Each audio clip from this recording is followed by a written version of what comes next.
Bienvenidos a IDGTV y a Computer World. El 6 de octubre de 2015, una sentencia del Tribunal de Justicia de la Unión Europea invalidó Safe Harbor. Y hemos invitado a Ruth Benito, ella es una abogada TIC y socia del bufete Bussola, para que hablemos un poquito de cuáles son las consecuencias de Safe Harbor. Bienvenida, Ruth, muchas gracias por acompañarnos. Gracias a vosotros. Bueno, lo primero quizás, muy rápido, ¿qué es Safe Harbor? Bueno, brevemente, como bien sabes tú, la normativa europea es muy proteccionista en cuanto a la materia de protección de datos de carácter personal y para transferir datos personales hacia territorio fuera del espacio económico europeo rigen una serie de condiciones sin las cuales no puedes hacer esa transferencia de datos. ¿Qué sucede? Que hoy en día en este mundo tan globalizado prácticamente todas las empresas necesitan ese flujo de información que conlleva datos personales también. Así es. Sobre todo con Estados Unidos.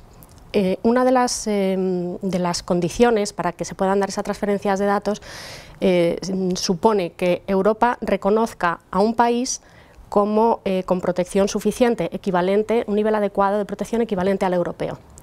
¿Qué sucede? Que para que eso se dé así, ese país o bien tiene que tener una legislación que regule en materia de derechos fundamentales de forma similar a Europa, o bien tenga unos acuerdos internacionales establecidos que así lo garanticen.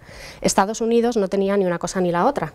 Pero teníamos firmado el Safe Harbor. Por eso se firmó Safe Harbor, que permitía ese flujo internacional transatlántico de datos personales con las empresas de Estados Unidos que se hubieran adherido a los principios Safe Harbor.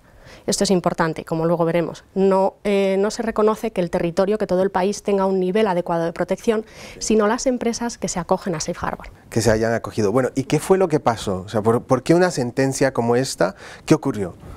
Bueno, todo sucede a raíz de que a mediados de 2013, si no recuerdo mal, en junio, Snowden revela todo el escándalo que hubo con el espionaje masivo por parte de la Agencia de Seguridad norteamericana. Y en ese momento hay un ciudadano austriaco, que es Schrems, ¿no? Que solicita a Facebook Ireland que no transfiera sus datos personales a Estados Unidos porque no está garantizada la protección de sus datos personales. Sí. A raíz de aquí empieza pues, un pleito que acaba en el Tribunal de Justicia de la Unión Europea. Y el Tribunal de Justicia de la Unión Europea ahora es el que considera que la decisión de la Comisión Europea por la que se establece el sistema Safe Harbor es inválida. Wow. Bueno, y dado que es inválida, y esa es la palabra correcta de decir, entonces, ¿qué pasa con todo lo que hemos estado haciendo, con todas las transacciones que se estaban haciendo? Bueno, hemos de partir de... las empresas han estado transfiriendo datos personales y ha habido un constante movimiento de información con base a una normativa y con base a una determinada seguridad jurídica a raíz de una legislación, de un marco regulatorio. Sí. Y han estado cumpliendo con ese marco regulatorio. Entonces, aquí entiendo yo que debería aplicarse el principio de confianza legítima. Yo estoy funcionando con arreglo a las normas del juego que tú me das, a las reglas del juego, y yo las respeto. Claro, si resulta que a posterior esas reglas del juego no son válidas, no es mi culpa, yo he estado actuando de buena fe. Entonces entiendo que todo lo que se ha estado haciendo hasta ahora, y con independencia de que Safe Harbor sea inválido incluso desde el inicio, no sea una invalidez sobrevenida, debería estar respetado y ha estado correctamente hecho. Pero en ese caso serían, por ejemplo, contratos que hayan firmado compañías previamente, pero ¿qué pasa con los nuevos contratos pero el mismo servicio? Bueno, no nuevos contratos, sino que a partir de ahora todos esos flujos de datos que se estaban dando, ahora deben acogerse al resto de mecanismos que la normativa europea prevé para poder hacer esas transferencias internacionales de datos. Quiero decir, las que se han estado haciendo hasta ahora con arreglo a Safe Harbor, ahora tienen que actualizarse, porque ya no pueden acogerse más a Safe Harbor, en principio. Entonces, bueno, la normativa europea, como digo, prevé otros mecanismos. ¿Qué sucede? Que son más complejos, requieren mucho más tiempo.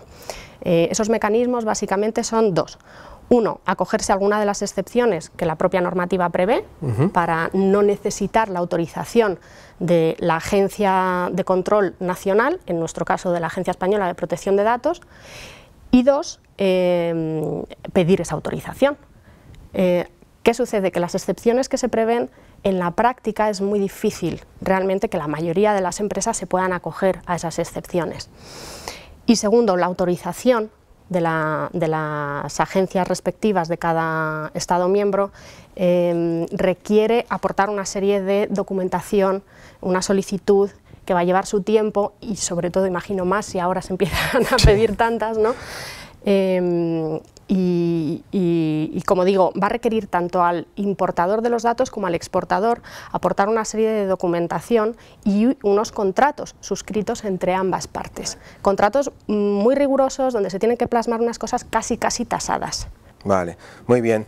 Bueno, pues yo creo que se nos complica un poco el panorama de los contratos que se hacen de forma internacional, como bien has dicho, en aquellos en los que pasamos datos.